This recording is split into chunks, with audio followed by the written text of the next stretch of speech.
মমতাজ বেগম, বয়স 57 বছর। চোখের জটিলতায় প্রতি মাসে আসতে হয় জাতীয় চক্ষু বিজ্ঞান ইনস্টিটিউট হাসপাতালে, নিতে হয় পরবর্তী মাসের ঔষধ। সামনে ঈদের বন্ধ থাকবে ভেবেই আগেই এসেছেন ডাক্তার দেখাতে, কিন্তু হাসপাতালের প্রধান গেটই পার হতে পারেননি তিনি। তাই চোখের জলেই মমতাজের অপেক্ষা হাসপাতাল খোলার। টাকার সমস্যার কারণে চাহি নাই, লাইতাম বড় লোক যদি হইতাম তা দাঁড়াইতাম না। মমতাজ বেগমের মতো সারা দেশ থেকে আসা এমন অসংখ্য রোগী ফিরে যাচ্ছেন সেবা না পেয়ে, কেননা বন্ধ রয়েছে দেশের একমাত্র পূর্ণাঙ্গ বিশেষায়িত হাসপাতাল জাতীয় চক্ষু বিজ্ঞান ইনস্টিটিউট। অনেক কষ্টকর। এই যে রুগী যারা আসছে, সকাল থেকে আসছে, যাচ্ছে 9টার পর থেকে, 9টার আগের থেকেই আসছে। এটা সমাধান আছে, যেহেতু জগ্রাফির সমাধান আছে, সমাধান করবে। এই জন্য কি হসপিটাল বন্ধ করে দিবে? তাহলে আমরা কোথায় যাবো এখন? সামান্য সিকিউরিটি চাকরি করি, সেইখান থেকে ছুটি নেওয়া যায় না, কিছু না, ছুটি নিয়ে আসছি, এসে দেখতেছি এখন হাসপাতাল বন্ধ। এখন আমার পক্ষে কতটা কষ্ট এটা তো ভাষায় বর্ণনা করে বোঝানো যাচ্ছে না।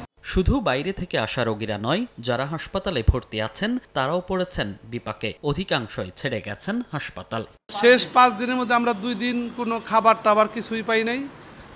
পরবর্তীতে ছাত্ররা আমাদেরকে 2 দিন ধরে খাবার দিতেছে। চিকিৎসার আশায় বসে আছি, কিন্তু চিকিৎসা হইতেছে না।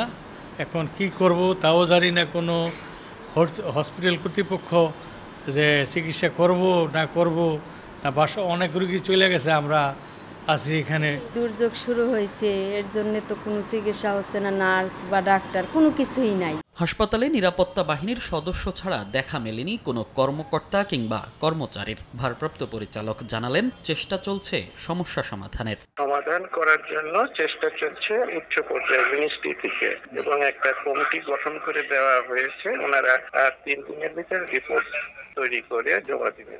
জাতীয় চক্ষু বিজ্ঞান ইনস্টিটিউট হাসপাতালে নিরাপত্তাহীনতার অভিযোগ তুলে 28 মে থেকে কর্মবিরতি পালন করছেন চিকিৎসক, নার্স ও কর্মচারীরা।